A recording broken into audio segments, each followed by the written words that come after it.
the bus story, I haven't told that story in a long time.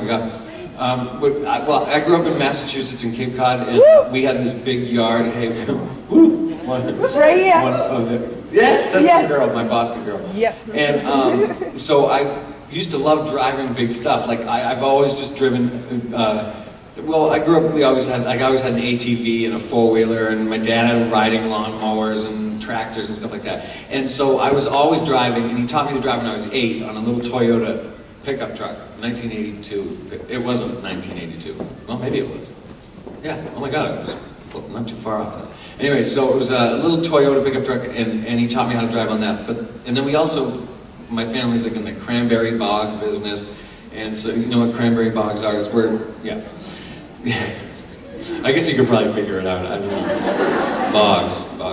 But so I used to drive the bog trucks and all that stuff. Well, I developed this this sort of mild obsession with school buses, and I just loved buses, loved them, and loved them a little too much, to the point where I went out and got my own, because I was 13 at the time, and my dad was a member of this hunting and fishing and drinking club, and it's called the West Barnstable Deer Club. My mother calls it the Queer Club, and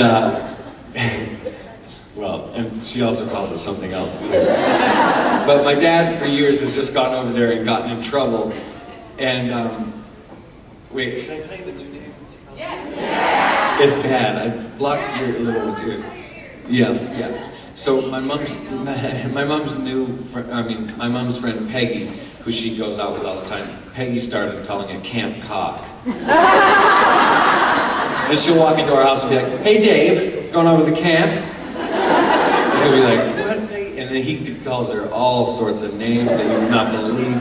Oh, it's scandalous back at my house, I swear it is scandalous there. But anyways, but the bus, so my dad's a member of the Deer Club, so David Jones, who owned the local bus company, this is back when people bought school buses. Like now, mostly the companies all lease the school buses. So this is back in the day where they bought them, and according to the Department of Public Transportation back there, you can't use a bus for over 10 years, regardless of the condition of the bus. You cannot transport children to school in them. So he had a 1976 International Lodestar school bus, 65 passenger, 33 and a half feet long, sitting there on his lot, and my father found out about it from being over at the club one night, and so my dad was like, you know, David's got this bus, and granted, I don't know if my dad would have made the same decision if given the opportunity to do it over. Yeah, he had been at the club that day. Catch my drift?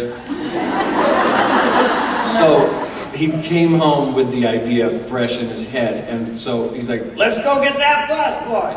And I was like, "Are you serious?" He's like, "Yeah, let's go." Well, I said, "Well, how much is it?" And he's like, $500. I swear to God, it was the real deal, huge ass school bus, and it was in good shape. For 1976, it was in great shape, actually. And of course, I did a ton of stuff to it, but anyway, I waxed the whole thing, by the way. Even the roof, I swear I waxed the roof.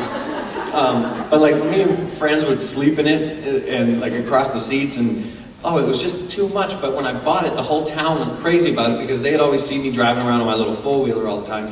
But with the bus, I could only take it to the end of our driveway, and then I'd have to be like, beep. Oh, I just got a little dizzy on that one. So anyway, that would have been hysterical if I was flipped off the back.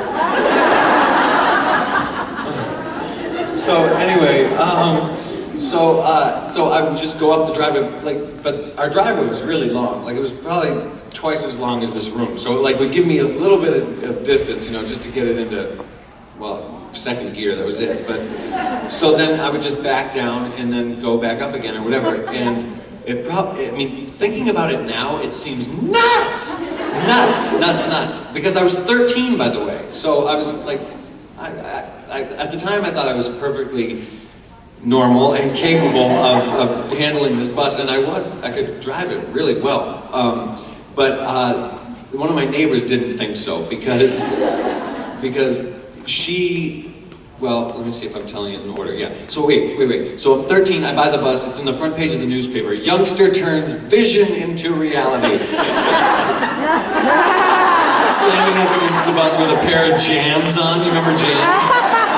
And bare feet, no, I have flip-flops on, and I'm standing there, and with my bus driver, Cheryl, who was like my inspiration, and it says, you know, with his inspiration and real life bus driver, Cheryl McGinn, and,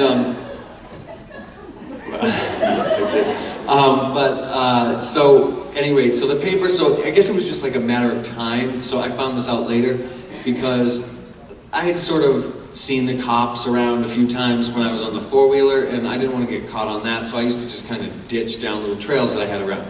And because my dad used to say to me all the time, he was a deputy sheriff, by the way, and he used to say, I don't want to hear about you getting caught. I do not want to hear it. If anything, I want to hear, Mr. Hallett, we saw you, son, and we couldn't catch him. He goes, don't come home and tell me they caught you. I know. So anyhow, one particular night, I remember it was voting night, and I was feeling a little fresh. And I got my friend, this evil hussy that was with me this morning. She was terrible. But she wasn't at the time. Well, I suppose she was too at the time. But hey, if I didn't know that I was being wacko and driving a bus down the street, I didn't know she was a crazy loon, I suppose. But she was, you know, like egging me on. She was in the front seat, you know, first seat behind the white line there.